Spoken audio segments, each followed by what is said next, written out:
জানো, ওই ছায়াটি আমাকে বাজেভাবে স্পর্শ করে। নিজের জিএপের মুখে এই কথাটি শুনে অবাক হয়ে ওকে বললাম, কি বলো? ছায়া তোমাকে স্পর্শ করে মানে? তুমি পুরো ঘটনাটা আমাকে খুলে বলো তো। আমার কথায় বৃষ্টি বলল, তোমাকে যে কিভাবে বলি।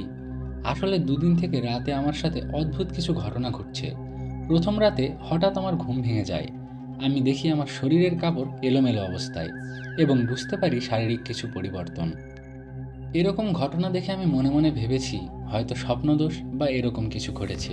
এই ভেবে বিষয়টি এড়িয়ে গিয়ে ফ্রেশ হয়ে এসে সে রাতের মতো ঘুমিয়ে পড়ি। এই ঘটনার পরের রাতে আমার সাথে একই রকম ঘটনা ঘটে।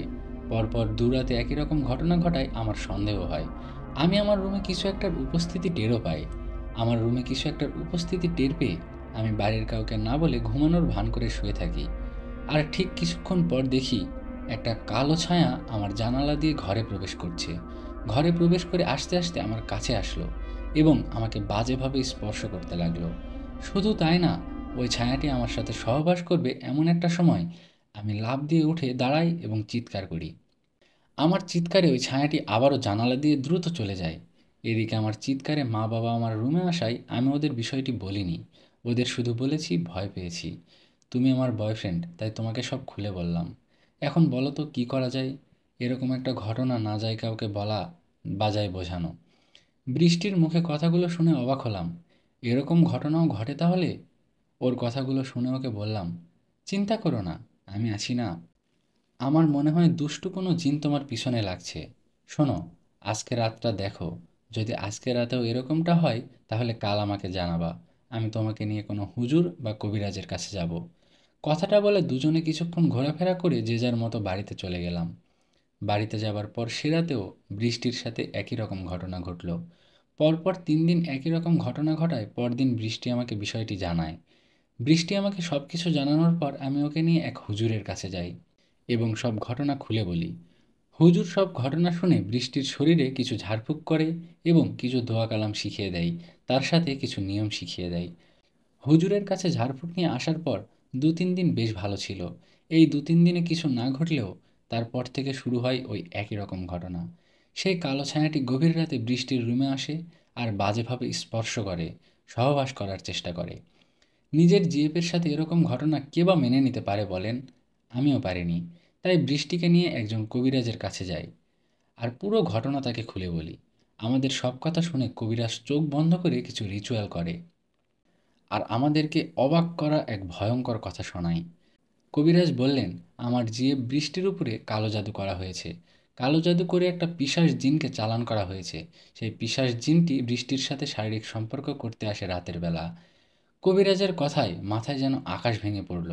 কালো জাদু করেছে? কে কালো জাদু করেছে? এমন প্রশ্ন করায় কবিরাজ বললেন, আমি পুরো ব্যাপারটা বলতে পারবো না। এটা আমার ক্ষমতার বাইরে। তবে যতটুকু জানলাম, একে কালো জাদু করা হয়েছে আর কালো জাদু করেছে এরই আপনজনের মধ্যে কেউ একজন। আপনজনের মধ্যে কেউ? কে সে? এটি জিজ্ঞাসা করায় কবিরাজ মাথা নাড়িয়ে বললেন, উনি এর বেশি কিছু জানেন না। উনি আর বেশি কিছু না বলায় আমরা ওনার কাছ থেকে বিদায় নিয়ে চলে আসি। কবিরাজের কাছ থেকে আসার পর বৃষ্টি কান্না করতে লাগলেন। ওর কান্না থামিয়ে ওকে বললাম, ভয় পেও না, তোমার কিচ্ছু হবে না। কান্না থামিয়ে এটা ভাবো কে কালো জাদু করতে পারে। কবিরাজ কি বলল শোনোনি? আপনজনের মধ্যে কেউ তোমাকে কালো জাদু করেছে। হতে পারে সেটা তোমার বন্ধু বান্ধব, না হয় আত্মীয় স্বজনের মধ্যে কেউ। আমার কথায় বৃষ্টি ভাবতে লাগলো। অনেক ভাবনার পর সে বলল, আমার পরিবার বা আত্মীয় স্বজনের মধ্যে কেউ এমন নেই যে আমার উপরে রাগ করে কালো জাদু করতে পারে। আচ্ছা, আকাশ কি এই ঘটনার সাথে কোনোভাবে জড়িত থাকতে পারে? বৃষ্টির কথায় চমকে উঠলাম, কেননা আকাশকে সন্দেহ করার কারণ আছে। আকাশ আমার বন্ধু। বৃষ্টি ওকে সন্দেহ করেছে, কেননা আকাশ বৃষ্টিকে পছন্দ করত। কিছুদিন আগেও বৃষ্টিকে প্রেমের প্রস্তাব দিয়ে থাপ্পড় খেয়েছে। এটা হতে পারে। তাই বৃষ্টির কথার সাথে একমত হয়ে বৃষ্টিকে নিয়ে সোজা চলে গেলাম আকাশের কাছে। আকাশের কাছে যেতে ও বৃষ্টি ও আমার দিকে তাকিয়ে মুচকি মুচকি হাসতে লাগলো আর বলল, কি ব্যাপার দুজনে আমার কাছে? কোনো অঘটন ঘটাইছো নাকি দুজনে? নাকি আকাম করার জন্য কোনো রুম খুঁজছো? আকাশের কথায় ওকে ধমক দিয়ে বললাম, বাজে কথা রাখ আকাশ। যা বলি মনোযোগ দিয়ে শোন আর সত্যি কথাটা বল। আমি বৃষ্টিকে নিয়ে কবিরাজের কাছে গিয়েছিলাম। কিছুদিন ধরে বৃষ্টির সাথে উল্টাপাল্টা কিছু হচ্ছে। আমরা কবিরাজের কাছে যাওয়ায় কবিরাজ জানালেন বৃষ্টিকে কালো জাদু করা হয়েছে। কবিরাজ এটাও বলেছে ওকে কালো জাদু করেছে ওর পরিচিত কাছের কেউ। এখন এই ঘটনার পিছনে তুই নেই তো? আমার কথা শুনে আকাশ নাক ছিটকিয়ে বললেন, ধুর, আমি কেন এসব করতে যাব? আমি কিছু জানি না। আকাশ কিছু না বলায় ওকে ভালোভাবে সব ঘটনা খুলে বললাম। আকাশকে বললাম, দেখ ভাই, তুই আমি ভালো বন্ধু। হ্যাঁ, কিছুদিন আগে বৃষ্টিকে নিয়ে দুজনের মধ্যে ঝগড়া হবার পর আগের মতো আমাদের কথা হয় না। বৃষ্টি খুব সমস্যায় আছে। ওর উপর জিন চালান করা হয়েছে। সেই জিন রাতে ওর সাথে শারীরিক সম্পর্ক করতে চাইছে। আমার কথা শুনে আকাশ বৃষ্টির দিকে তাকিয়ে বলল, তাই নাকি? আজকাল কি জিনেও সুন্দরী মেয়েদের দিকে নজর দেয় নাকি? তোমার রূপ ও শরীরের পাগল তো আমি। আমাকে তো দাওনি, এখন জিন করছে তাতে কিছু হচ্ছে না? আকাশের এমন কথায় ওর গলা চেপে ধরলাম। বেশি বেশি হয়ে যাচ্ছে কিন্তু আকাশ। যা বলছি তার উত্তর দে। তুই বৃষ্টিকে কালো জাদু করছিস কিনা বল। আমার কথায় ও হাতটা ছেড়ে বলল, আমার সাথে দ্বিতীয়বার লাগতে আসবি না। আমি কিচ্ছু জানি না, কিছু করিনি। আর তোর কবিরাজ এতই জানে তো তাকে গিয়ে বল না নাম বলতে। প্রমাণ ছাড়া আমাকে দোষারোপ করবি না, একদম বলে দিলাম। এই বলে আকাশ সেখান থেকে চলে গেল।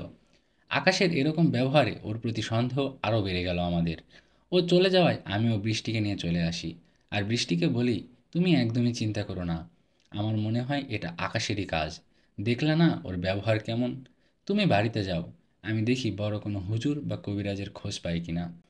আমার কথায় বৃষ্টি বাড়িতে চলে গেল। আমি চলে আসলাম আমার বাড়িতে। নিজের জিএপের সাথে এরকম ঘটনা ঘটছে কথাটা ভাবতেই খারাপ লাগে। ওর এই খারাপ সময় ওর পাশে থাকতে হবে, ওকে এই বিপদে সাহায্য করতে হবে। এই ভেবে পরের দিন অন্য একজন কবিরাজের কাছে নিয়ে গেলাম বৃষ্টিকে। সেই কবিরাজের কাছে যাওয়ার পর উনি সব শুনলেন এবং সব কিছু শুনে উনি বললেন, হ্যাঁ, বৃষ্টিকে কালো জাদু করা হয়েছে। আর আমরা যাকে সন্দেহ করছি সেই করেছে এই বৃষ্টিকে কালো জাদু। আকাশ করেছে।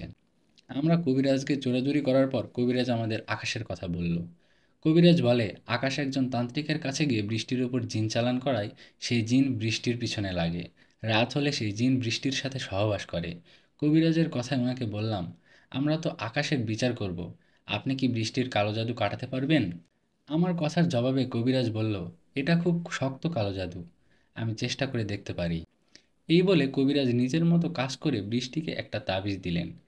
কবিরাজ তাবিজ ও কিছু কাজ শেষে আমরা বাড়ির দিকে আসতে লাগলাম। পথে আমি বৃষ্টিকে বললাম, দেখলা, তোমার আমার সন্দেহই ঠিক। আকাশ এসব করেছে। ওর তো এবার শাস্তি পেতেই হবে। ও যেখানে পালিয়ে যাক আমি খুঁজে বের করবই।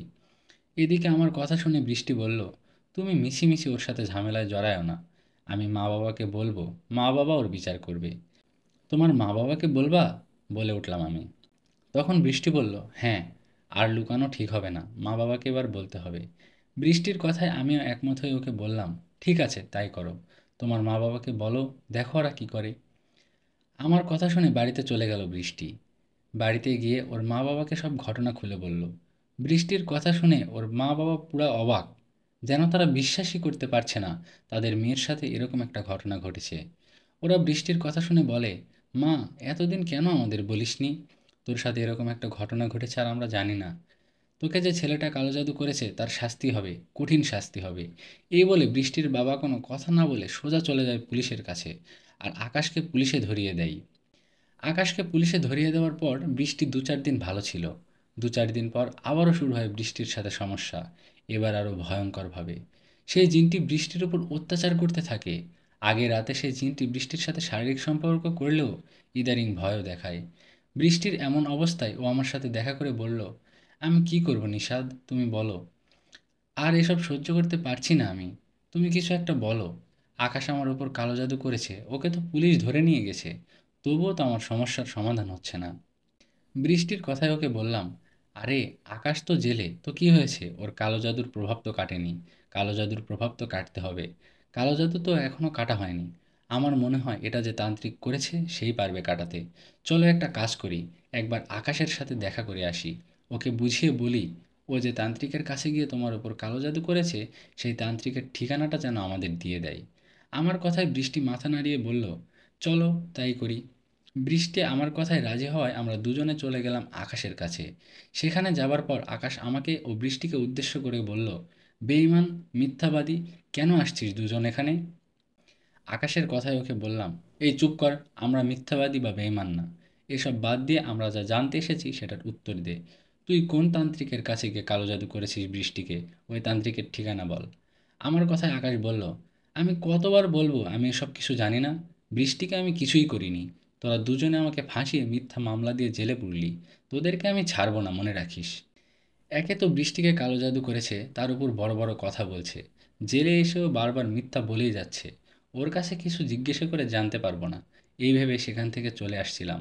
ওদিকে পিছন থেকে আকাশ চিৎকার দিয়ে বলছে, বৃষ্টি, আমি সত্যি তোমাকে কালো জাদু করিনি। তুমি বাঁচতে চাও তো ভালো কোনো কবিরাজ বা হুজুর দেখাও। আকাশের চিৎকারে ওর কথায় কান না দিয়ে বাইরে চলে আসলাম। বাইরে আসার পর বৃষ্টিকে বললাম, আচ্ছা বৃষ্টি, একটা বিষয় সন্দেহ হচ্ছে। আকাশ বারবার বলছে ও তোমাকে কালো জাদু করেনি, কিন্তু কবিরাজ আকাশের কথা বলছে। এখানে কোনটা সত্যি কোনটা মিথ্যা? এমন তো হতে পারে কবিরাজ মিথ্যা বলছে, তোমার ওপর কোনো আত্মীয়ই কালো জাদু করেছে। আমার কথায় বৃষ্টি বলল, হ্যাঁ, এটাও হতে পারে। আচ্ছা, আমরা কি অন্য কোনো কবিরাজের কাছে যাব? বৃষ্টির কথায় ওকে বললাম, গিয়ে আর কি হবে, সবাই তো একই কথা বলবে। তবুও তুমি যেহেতু বলছো, আমি যাব অন্য এক কবিরাজের কাছে। কথাটা বলে চলে গেলাম বাড়িতে। এই ঘটনার পর বৃষ্টির সাথে আরও ভয়ঙ্কর ঘটনা ঘটতে থাকে। দিন যত বাড়তে থাকে ওর সমস্যা তত বাড়তে থাকে। এভাবে চলতে চলতে অনেক দিন চলে যায়। এদিকে বৃষ্টিও দিনের পর দিন অসুস্থ হতে থাকে। ওর শারীরিক অবনতি হতে থাকে। অনেক কবিরাজ দেখানোর পরও যখন বৃষ্টির সমস্যার সমাধান হচ্ছে না, তখন ওর মা বাবা পাগলের মতো বড় কোনো হুজুর বা কবিরাজকে খুঁজতে থাকেন। তেমনই একদিন বৃষ্টি আমাকে ফোন করে দেখা করতে বলে। ওর ফোন পেয়ে দেখা করি বৃষ্টির সাথে। বৃষ্টির সাথে দেখা হতেই ওকে বললাম, বৃষ্টি, এখন শরীর কেমন? ইস রে, মুখটা পুরাই শুকাই গেছে তোমার। এমন শরীর দেখে খুব কষ্ট লাগছে জানো। আমার কথায় বৃষ্টির চোখে পানি চলে আসলো। বৃষ্টি বসে কান্না করতে লাগলো। ওকে কান্না করতে দেখে ওর কাছে বসলাম এবং বললাম, কেঁদো না, সব ঠিক হয়ে যাবে। আমার কথার জবাবে বৃষ্টি কান্না অবস্থায় একটু হেসে বলল, সব ঠিক হয়ে যাবে? মানুষ এত অভিনয় পারে কিভাবে? কিভাবে এত নিখুঁতভাবে মিথ্যা অভিনয় করে? বৃষ্টির কথায় ওকে বললাম, তুমি কার কথা বলছো বৃষ্টি? দেখি কাছে আসো। এই বলে ওর চোখের পানি মুছতে যাব, ঠিক তখনই বৃষ্টি বলল, ছুবে না আমাকে, আমার থেকে দূরে যাও, দূরে সরে কথা বলো। বৃষ্টির এমন ব্যবহারে ওকে বললাম, বৃষ্টি, কি হয়েছে তোমার? তুমি আমার সাথে এমন করছো কেন? তখন বৃষ্টি বলল, কেন এমন করছি বুঝতে পারছো না? তোমাকে তো মন থেকে বিশ্বাস করতাম, সেই তুমি এমন কাজ করতে পারলা? পারলা এমন একটা কাজ করতে? আমি না তোমার জিএফ? নিজের জিএফকে এভাবে কালো জাদু করতে পারলা তুমি? বৃষ্টির কথায় মাথায় যেন আকাশ ভেঙে পড়ল। ওর কথাগুলো শুনে ওকে বললাম, তুমি কি বলছো? আমি তোমাকে কালো জাদু করতে যাব কেন? তোমাকে তো কালো জাদু করেছে আকাশ। আমার কথা শুনে বৃষ্টি বলল, চুপ, একদম চুপ, অনেক হয়েছে, আর একটুও মিথ্যা বলো না। তুমি নিজে কালো জাদু করে আকাশকে কেন ফাঁসালে? আকাশের কথা শুনে আমার সন্দেহ হয়েছিল, তাই আমি বাবা মাকে নিয়ে দূরে একজন বড় হুজুরের কাছে যাই। সেই হুজুর আমাকে বলেছে, আমাকে যে কালো জাদু করেছে সে আর কেউ নয়, সেটা তুমি। তুমি নাকি প্রতিশোধ নিতে আমার উপর কালো জাদু করেছো। কেন করেছো আমি উত্তর জানতে চাই। কেন করেছো তুমি বলো আমাকে। এই বলে বৃষ্টি আমার গলা চেপে ধরায় ওকে ধাক্কা দিয়ে সরিয়ে বললাম, হ্যাঁ, তোমাকে কালো জাদু আমি করেছি। আমি, আমার ভাইয়ের মৃত্যুর প্রতিশোধ নিতে আমি তোমার উপর কালো জাদু করেছি। শুধু তাই না, তোমার সাথে এতদিন মিথ্যে প্রেমের অভিনয় আমি করেছি। আমার কথায় বৃষ্টি ওর মাথায় হাত রেখে বলল, কেন, কেন করলা এমনটা? কিসের প্রতিশোধ নিতে চাচ্ছ আমার উপর? বৃষ্টির কথায় মুচকি একটা হাসি দিয়ে বললাম, কি, কষ্ট হচ্ছে তাই না? তোমার থেকে হাজার গুণ বেশি কষ্ট পেয়ে মরছিল আমার ভাই সুমন। আমি সুমনেরই ছোট ভাই। আমার ভাই সুমন তোমাকে ভালোবাসতো, পছন্দ করতো, তোমার জন্য পাগল ছিল ও। কিন্তু তুমি ওর ভালোবাসা বোঝনি। ওকে সবার সামনে অপমান করায় আমার ছোট ভাইটা মারা যায়। আমি পড়াশোনার জন্য বাইরে ছিলাম। ভাইয়ের মৃত্যুতে আমি অনেক কষ্ট পাই। আমি ভাইয়ার বিষয়ে খোঁজ নিয়ে জানতে পারি তোমার জন্য মারা গেছে সে। তাই আমি তোমাকে পটাই, তোমাকে জিএফ বানাই। আমি চাইলে তোমাকে ভালো না বেসে ক্ষতি করতে পারতাম, কিন্তু তাতে পরিপূর্ণভাবে সফল হতে পারতাম না। এখন তোমাকে ভালোবেসে তোমার কিছু পার্সোনাল জিনিস নিয়ে একজন তান্ত্রিকের কাছে গিয়ে তোমাকে এমন কালো জাদু করেছি যেটা থেকে আল্লাহ ছাড়া তোমাকে কেউ বাঁচাতে পারবে না। হ্যাঁ, যে তান্ত্রিক এই কাজ করেছে চাইলে উনি পারবেন, কিন্তু আমি তো ওই তান্ত্রিকের ঠিকানা তোমাকে কখনোই বলবো না। এখন দেখি তোমার রূপ ও শরীরের বাহার কিভাবে করো। আমার কথায় বৃষ্টি আমার গালে একটা থাপ্পড় দিয়ে বলল, নিজের ভাইয়ের মতো খারাপ পরিচয় দিলি। আমি তোর ভাইকে অপমান করিনি। তোর ভাইকে আমার পছন্দ না হলে আমি কি করব? নিজের ইচ্ছের বিরুদ্ধে কি ভালোবাসা যায় বল আমাকে? তোর ভাইয়ের মৃত্যুর জন্য আমি দায়ী না। আমার সাথে মিথ্যা ভালোবাসার অভিনয় করেছিস না, তোকে কখনো ক্ষমা করব না। মনে রাখিস, অন্যের ক্ষতি করতে গেলে নিজের ক্ষতি হয়। এই বলে বৃষ্টি সেখান থেকে চলে গেল। আপনারা হয়তো আমাকে খারাপ ভাবছেন, তাই না? তা ভাবতেই পারেন। কিন্তু আমার ভাইয়ের মৃত্যুর জন্য আমি ওকে দায়ী করি। তাই একজন তান্ত্রিকের কাছে গিয়ে বৃষ্টিকে কালো জাদু করেছি। বৃষ্টি যেন এই বিষয়ে কিছু জানতে না পারে, তাই একজন কবিরাজকে দিয়ে মিথ্যে বলিয়েছি। কবিরাজ আকাশের নাম মিথ্যা বলেছে। এদিকে আকাশও বৃষ্টিকে পছন্দ করত। এই সুযোগে আকাশকেও ফাঁসিয়ে দিয়েছিলাম। কিন্তু এতে লাভ হলো না। বৃষ্টি তো সব জানতে পারলো। বৃষ্টি চলে যাওয়ার পর আমি চলে যাই বাড়িতে। এই ঘটনার পর বৃষ্টির সাথে সব সম্পর্ক শেষ হয়ে যায়। কোনো কথা হয়নি। এই ঘটনার দুদিন পর বৃষ্টির মা বাবা আমার বাড়িতে আসে আর আমার মা বাবাকে সব ঘটনা খুলে বলে। মা বাবা সব শুনে আমাকে বলে, বাবা তুই কি করেছিস সেটা? একটা মেয়েকে কালো জাদু করেছিস? তুই জানিস না এটা কত বড় পাপ? তোর ভাই মারা যাওয়ায় ওই মেয়ের ওপর দোষ দিচ্ছিস কেন তুই? তোর ভাই যে ওই মেয়ের জন্য মারা গেছে বিষয়টা এমন না। তোর ভাই সুমন একটু অসুস্থও ছিল। তোর ভাইয়ের মৃত্যুর কারণ অন্য কিছুও তো হতে পারে। নিজের ভাইয়ের মৃত্যুর প্রতিশোধ নিতে একটা মেয়ের সাথে এমন কাজ করতে পারলি তুই? হত্যার প্রতিশোধ কি হত্যা করেই নিতে হয় বল? না জেনে ভুল করেছিস বাবা। আমরা মা বাবা হয়ে তোকে অনুরোধ করছি, এই পাপের জীবন থেকে ফিরে আয়। অন্যের ক্ষতি করে কেউ নিজের ভালো করতে পারে না, কখনোই ভালো করতে পারে না। মা বাবার কথায় নিজের মধ্যে কিছুটা অনুশোচনা কাজ করলো। এক মুহূর্তের জন্য মনে হলো, আসলেই তো আমি ভাইয়ের প্রতিশোধ নিতে গিয়ে একটা মেয়ের সাথে এমনটা করতে গেলাম। নিজের প্রতি খারাপ লাগা কাজ করতে লাগলো। ওদিকে বৃষ্টির শরীর দিনের পর দিন খারাপ হতে দেখে আমি সেই তান্ত্রিকের কাছে গিয়ে সব খুলে বলি। তান্ত্রিককে বলি বৃষ্টির উপর থেকে যেন কালো জাদু তুলে নেয়। আমার কথায় তান্ত্রিক সেটা করেন। বৃষ্টির ওপর থেকে কালো জাদু তুলে নেওয়া হয়। এর জন্য অবশ্য নতুন করে ছাগল বলি দিয়ে ওই জিনটিকে খুশি করে বৃষ্টির ওপর থেকে কালো জাদু তুলে নেওয়া হয়েছে। বৃষ্টির ওপর থেকে কালো জাদু তুলে নেওয়ার পর ও আস্তে আস্তে সুস্থ ও স্বাভাবিক হতে থাকে। বেশ কিছুদিন পর বৃষ্টি একটু স্বাভাবিক হলে ওর সাথে দেখা করে ওর কাছে মাপ চাই। আমি ওর সাথে আবার রিলেশনে যেতে চাই, কিন্তু ও এতে রাজি হয়নি। আমিও বুঝেছিলাম, একবার কারো বিশ্বাস ভাঙলে সেটা আর ফিরে আসে না। এরপর বৃষ্টির সাথে কোনো সমস্যা হয়নি। ও সুস্থ হয়ে ওঠে আর আকাশের মিথ্যা মামলা দেয়ায় ওকে জেল থেকে ছাড়িয়ে আনা হয়। আমি আপনাদের একটা কথা বলি, কখনো ভুল করে কাউকে কোনো রকম কালো জাদু বা কারো কোনো ক্ষতি করতে যাবেন না। কালো জাদু করছেন মানে ভয়ঙ্কর পাপ করছেন। কালো জাদু করা মানে সৃষ্টিকর্তার বিরুদ্ধে যাওয়া। কালো জাদু করে কেউ ভালো থাকতে পারেনি, উল্টো তার ক্ষতি হয়েছে। কেউ ভুল করে এই কাজ করে থাকলে তওবা করে আল্লাহর পথে ফিরে আসুন।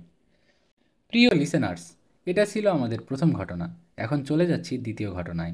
আশা করছি দ্বিতীয় ঘটনাটি আপনাদের অনেক ভালো লাগবে।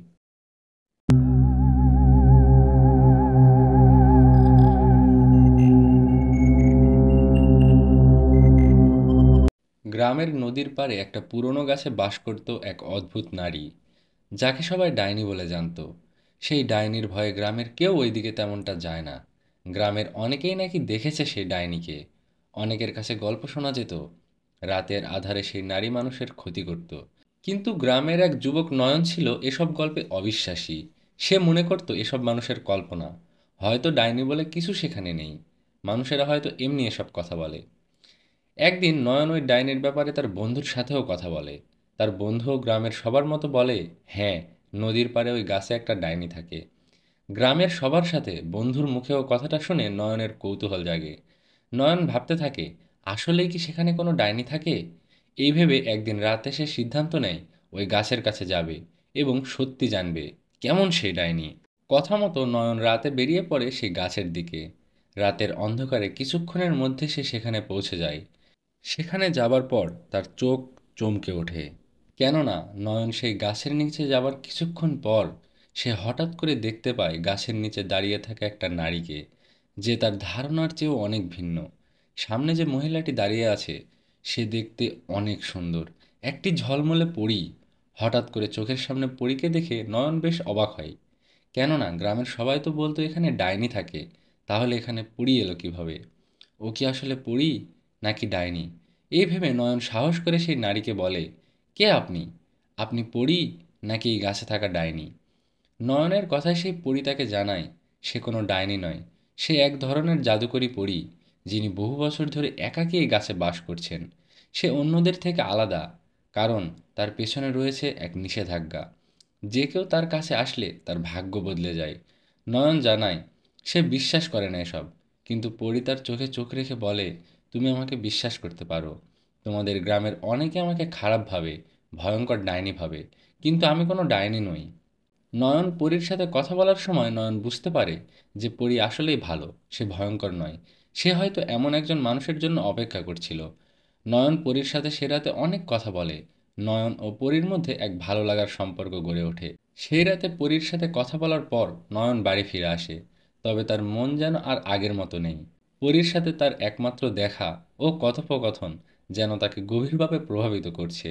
সে বুঝতে পারে এই সাধারণ পৃথিবীতে একটি অদ্ভুত রহস্যময় দুনিয়া রয়েছে, যেখানে তার অভিজ্ঞতা এবং অনুভূতিগুলো কিছুটা ভিন্ন।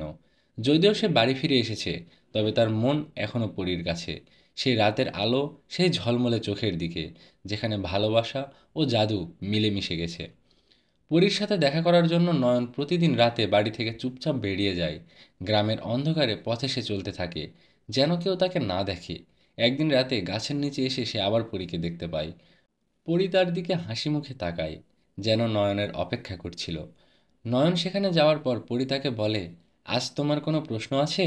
নয়ন কিছুক্ষণ চুপ থেকে বলে, তুমি কেন এখানে আছো? কেন এই পৃথিবীর বাইরে এমন এক জায়গায় বাস করো? পরী একটুখানি হাসে, তার চোখে দুঃখের ছাপ। এই পৃথিবী আমার জন্য নয়, আমি এখানে এক প্রকার শাস্তি ভোগ করতে এসেছি। তবে যখন তুমি এসেছো, আমি জানি তুমি আমার সাথে কথা বলবে, আমাকে বুঝবে। পরীর কথায় নয়ন অবাক হয়ে যায়। নয়ন বলে, শাস্তি? তুমি তো এক পরী, অথচ কেন এত একাকী? নয়নের কথায় পরী আবার বলে, আমার জীবনে এক ভয়ানক দুঃখ আছে।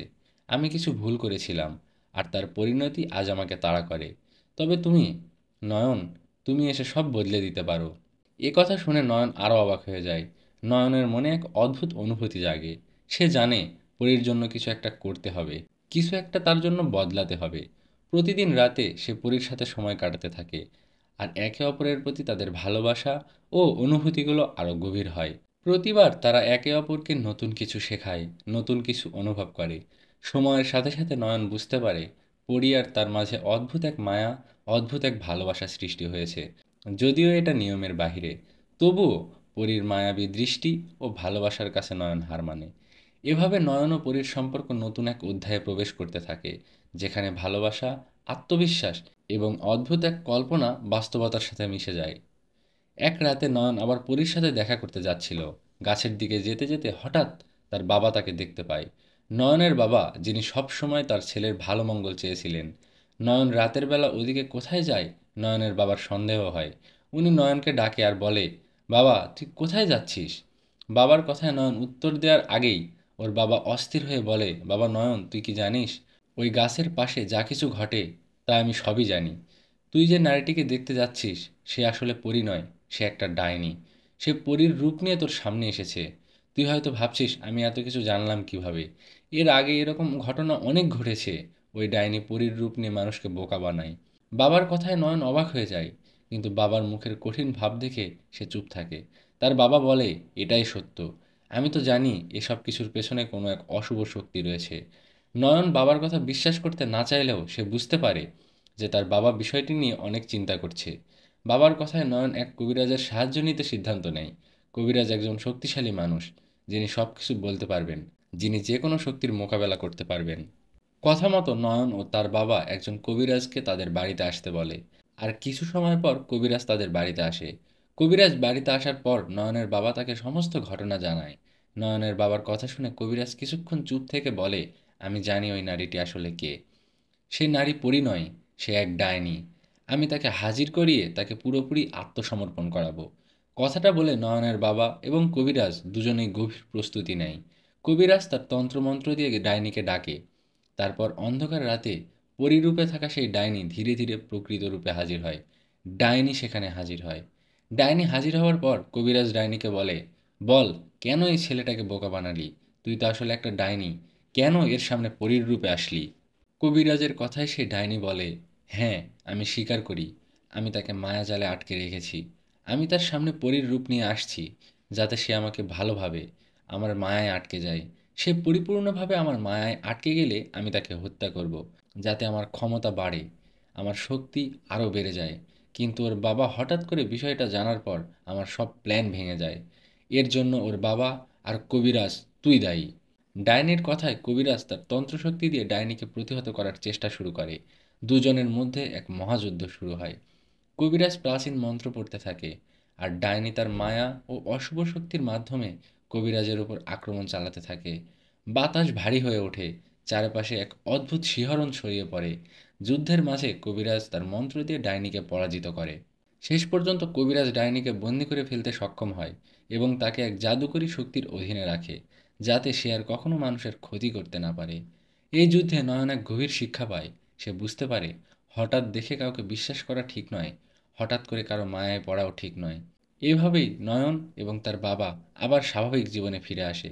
কিন্তু নয়ন জানে তার জীবন আর আগের মতো থাকবে না, কারণ সে এখন জানে যে পৃথিবীতে অনেক কিছুই এমন আছে যা চোখে দেখা যায় না, কিন্তু অনুভব করা যায়। এই ঘটনার পর নয়ন কখনো রাত করে বাইরে কোথাও যায় না। আগে যে জিন পরি বা অদৃশ্য কিছু বিশ্বাস করতো না, সে এখন ঠিকই বিশ্বাস করে। প্রিয় লিসেনার্স, কেমন লাগলো পরিরূপী ডাইনির এই গল্পটি? আশা করি সবার ভালো লেগেছে। আমি চলে যাচ্ছি আমাদের এই এপিসোডের শেষে আরেকটি পরীর ঘটনায়।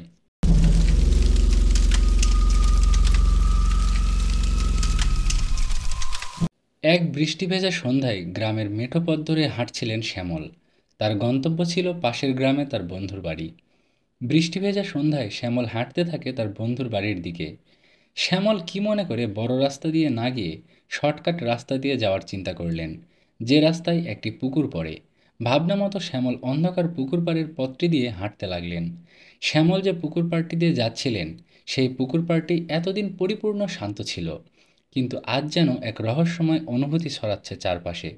বড় বড় আম গাছগুলোর ডালপালা থেকে অদ্ভুত শব্দ আসছে, যেন কেউ কান্নাকাটি করছে।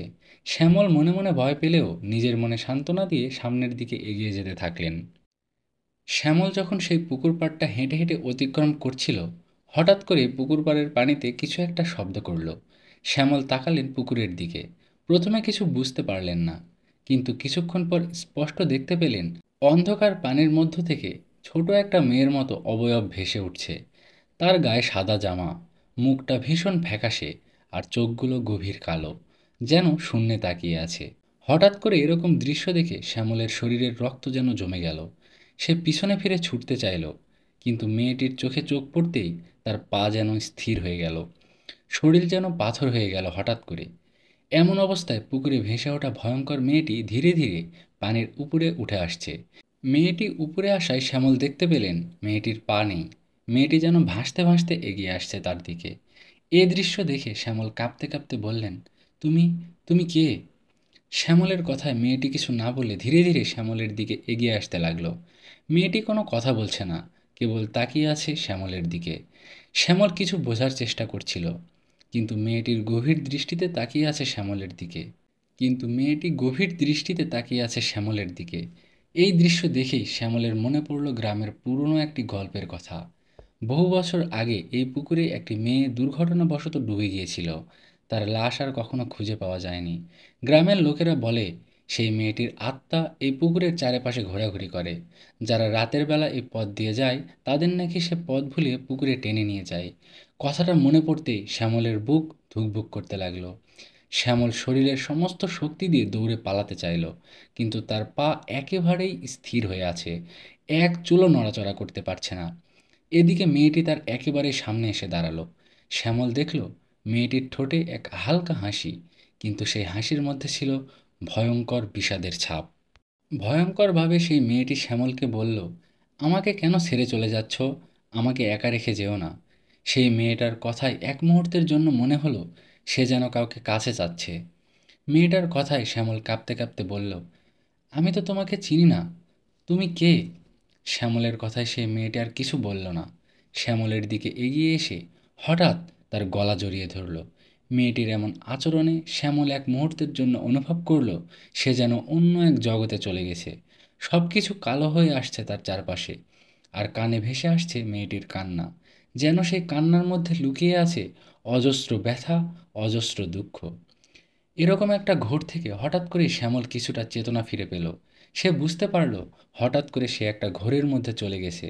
শ্যামল নিজেকে মুক্ত করার চেষ্টা করতে লাগলো, কিন্তু মেয়েটির ঠান্ডা হাত তার গলা শক্ত করে ধরে আছে। এদিকে শ্যামলের শ্বাস বন্ধ হয়ে আসছে, ধীরে ধীরে অন্ধকার ঘিরে আসছে তাকে। ঠিক সেই মুহূর্তে হঠাৎ তার বন্ধুর গলার আওয়াজ ভেসে এলো দূর থেকে। বন্ধু ডাকছে, শ্যামল, শ্যামল, কোথায় তুই? হঠাৎ করে অন্য কারো আওয়াজের ডাক শুনে মেয়েটি এক মুহূর্তের জন্য স্থির হয়ে গেল। এই সুযোগে শ্যামল তার হাত ছুঁড়ে মেয়েটিকে ধাক্কা দিয়ে নিজেকে মুক্ত করে সেখান থেকে দৌড়ে পালাতে লাগলো। শ্যামল দৌড়ানোর সময় পিছনে তাকানোর সাহস পায়নি। সেই পুকুর পাড় থেকে দৌড়ে পালানোর সময় পথে তার বন্ধুর সাথে দেখা হলো।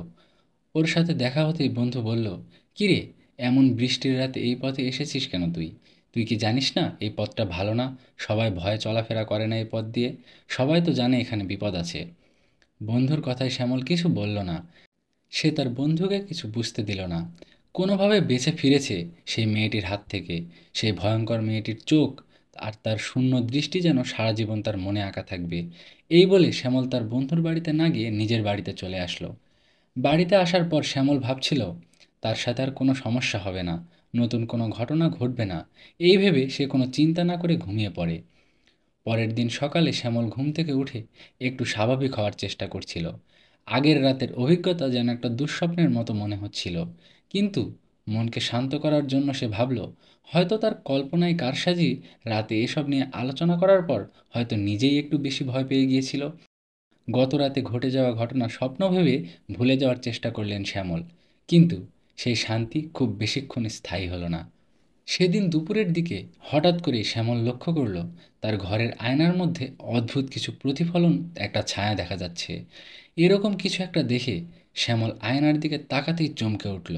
শ্যামলের শরীর কাঁপতে লাগলো, কেননা তার ঠিক পিছনে গত রাতের পুকুর পাড়ে দেখা সেই সাদা জামা পরা মেয়েটি দাঁড়িয়ে আছে। চোখগুলো গভীর কালো, আর তার ঠোঁটে সেই একই মুচকি হাসি।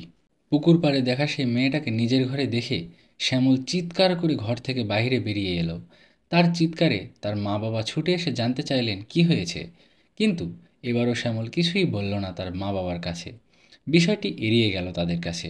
শ্যামল ওর মা বাবাকে কিছু না বলে চুপচাপ কিছুটা সময় একা থাকার সিদ্ধান্ত নিল, আর বাইরে গিয়ে একা একা বসে ভাবতে লাগলো এসব কি শুরু হলো তার সাথে। এই মেয়েটি কেন তার পিছনে পড়ল? শ্যামল যা ভেবেছিল তার থেকে বেশি কিছু শুরু হলো তার জীবনে।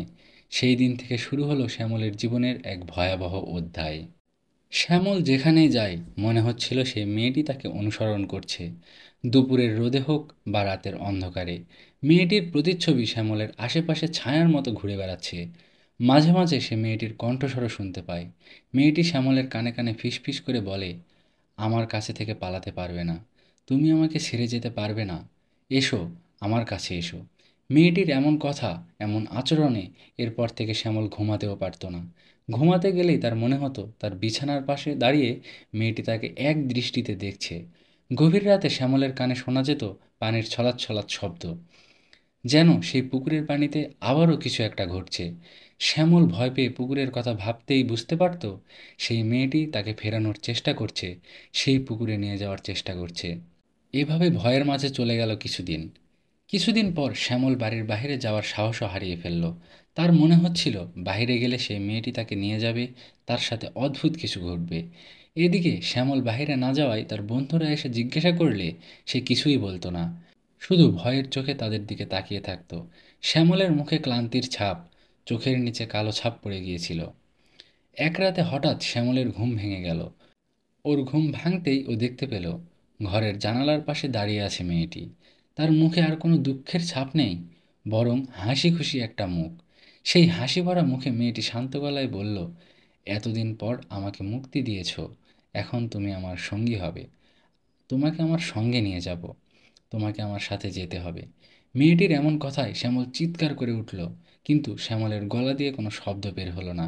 শ্যামল যত চিৎকার করে কোনো আওয়াজ, কোনো শব্দ বের হয় না। ওদিকে মেয়েটি ধীরে ধীরে এগিয়ে এসে তার দিকে হাত বাড়ালো। শ্যামল বুঝতে পারল এই ভয়ঙ্কর অভিশাপ থেকে সে মুক্তি পাবে না। শ্যামল নিজেকে বাঁচাতে শরীরের সমস্ত শক্তি দিয়ে একটা চিৎকার দিলেন। শ্যামলের চিৎকারে ওর মা বাবা ওর রুমে এসে দেখলেন শ্যামল রুমে নেই। শ্যামলকে রুমে না পেয়ে ওর মা বাবা আশেপাশে খুঁজতে লাগলেন, কিন্তু তার কোনো সন্ধান পাওয়া গেল না। এদিকে নানা জায়গায় খুঁজে না পেয়ে শ্যামলের মা বাবা তার বন্ধুকে জিজ্ঞাসা করায় ওর বন্ধু বলে সেদিন শ্যামল ওই পুকুর পাড় দিয়ে তার সাথে দেখা করতে যাওয়ার সময় হয়তো সমস্যা হয়েছিল। শ্যামল হারিয়ে যাওয়ার দুদিন পর ওর মা বাবা একদিন রাতে স্বপ্নে দেখেন শ্যামল ওই পুকুর পাড়ে বসে কান্না করছে, আর তার পাশে বসে আছে ওই ভয়ঙ্কর মেয়েটি। এরকম স্বপ্ন দেখে ওনারা সবাইকে বলায় সকলে বুঝতে পারলেন ওই মেয়েটা তাকে নিয়ে গেছে অভিশপ্ত সেই পুকুরের গভীরে, যেখানে শ্যামল চিরদিনের জন্য বন্দী হয়ে থাকবে। শ্যামলের মা বাবা দিনের পর দিন ছেলেকে খুঁজেও যখন কোনো খবর পেলেন না, তখন তারা ভীষণ হতাশ হয়ে পড়লেন। গ্রামবাসীর কাছ থেকে নানা পরামর্শ ও কুসংস্কারের কথা শুনে একদিন তারা ঠিক করলেন ছেলেকে ফিরিয়ে আনতে একজন তান্ত্রিকের সাহায্য নেবেন। সেই তান্ত্রিক ছিলেন খুব অভিজ্ঞ এবং অনেক জায়গায় তার খ্যাতি ছিল। লোকেরা বলতো তার কাছে বহু শক্তিশালী মন্ত্র ও তন্ত্রবিদ্যা আছে, যা দিয়ে তিনি ভূতপ্রেতকে নিয়ন্ত্রণ করতে পারেন। তান্ত্রিক গ্রামে এসে সবকিছু শুনলেন। শ্যামলের মা বাবা তাকে নিয়ে গেলেন সেই অভিশপ্ত পুকুরের পাশে। সেখানে গিয়ে তিনি শ্যামলের বাবা মাকে বললেন, এই পুকুরে এক অপবিত্র আত্মার বাস।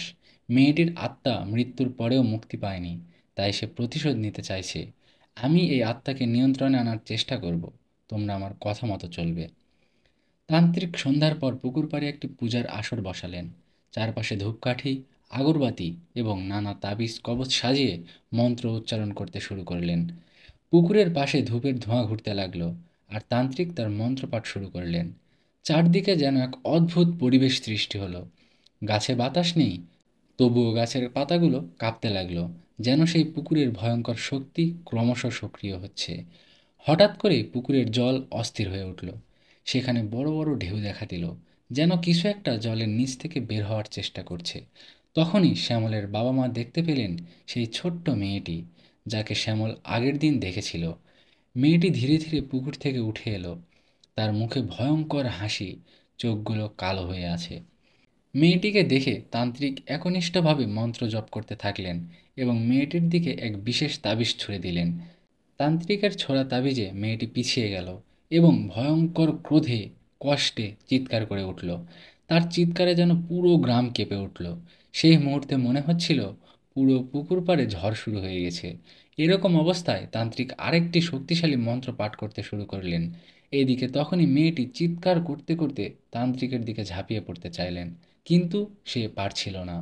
এদিকে তান্ত্রিক একটি বড় কালী মূর্তি তার সামনে এনে পূজা শুরু করলেন। এভাবে বেশ কিছুক্ষণ পূজার পর ধীরে ধীরে পুকুরের আশেপাশের সব কিছু শান্ত হয়ে এলো, আর মেয়েটির ছায়ামূর্তি শান্ত হয়ে দাঁড়িয়ে রইল। ঠিক তখনই হঠাৎ করেই পুকুরের মধ্য থেকে শ্যামলের নিস্তেজ দেহ ভেসে উঠল। এই দেখে তান্ত্রিক দ্রুত শ্যামলের কাছে গিয়ে তার মাথায় পবিত্র পানি ছিটিয়ে দিলেন এবং মন্ত্রপাঠ করলেন। তান্ত্রিকের পড়া মন্ত্রে ধীরে ধীরে শ্যামল চোখ মেলে তাকালো, যেন সে গভীর ঘুম থেকে জেগে উঠল। তার মনে কিছুটা ধোঁয়াশা ছিল, তবে সে বেঁচে ফিরে এসেছে তা বুঝতে পারল। এদিকে মেয়েটির আত্মা আবারও পুকুরে ফিরে গেল। তান্ত্রিক মেয়েটির আত্মাকে মুক্তি দিতে চাইলেন এবং বললেন, তোমার কষ্ট শেষ হয়েছে, এখন তোমার মুক্তি প্রাপ্য। তান্ত্রিকের কথায় মেয়েটি অবময় শান্তভাবে পুকুরের পানিতে মিশে গেল। পুকুরে তখন কোনো ঢেউ নেই, চারপাশে অদ্ভুত এক নীরবতা বিরাজ করছে। শ্যামলকে আবার ফিরে পেয়ে শ্যামলের মা বাবা তাকে বুকে জড়িয়ে ধরলেন। এই ঘটনার পর শ্যামল আর কখনোই সেই পুকুরের ধারে যেতে সাহস করেনি। সেদিন শ্যামলকে ফিরিয়ে আনার পর তান্ত্রিক সবাইকে বললেন, এই পুকুরে আর কোনো আত্মা নেই, যেটা ছিল আমি তাকে মুক্তি করে দিয়েছি। এখন থেকে এই জায়গাটি পবিত্র রাখো, যেন কোনো আত্মা এখানে আবার ফিরে না আসে। এ কথা বলে তান্ত্রিক চলে যান। এরপর শ্যামল ধীরে ধীরে সুস্থ হয়ে উঠল, কিন্তু সেই ভয়ঙ্কর অভিজ্ঞতা তার জীবনে চিরকাল স্মৃতিতে আঁকা হয়ে থাকবে। এই ঘটনার পর গ্রামবাসীরা কারণ ছাড়া ওই পুকুর পাড়ের দিকে যান না। সবাই যেন পুকুরটাকে এড়িয়ে চলেন। প্রিয় লিসেনার্স, এই ছিল আমাদের আজকের ঘটনা। আপনাদের সাথে ঘটে যাওয়া বা আপনাদের জানা কোনো ভৌতিক ঘটনা জানা থাকলে আমাদের পাঠিয়ে দিতে পারেন ভিডিও ডিসক্রিপশনে দেওয়া হোয়াটসঅ্যাপ নাম্বারে। যারা এখন আমাদের চ্যানেলটি সাবস্ক্রাইব করেননি, চ্যানেলটি অবশ্যই সাবস্ক্রাইব করবেন এবং পাশে থাকা বেল আইকনটিতে ক্লিক করবেন। আজকে এখানেই বিদায় নিচ্ছি। আসসালামু আলাইকুম।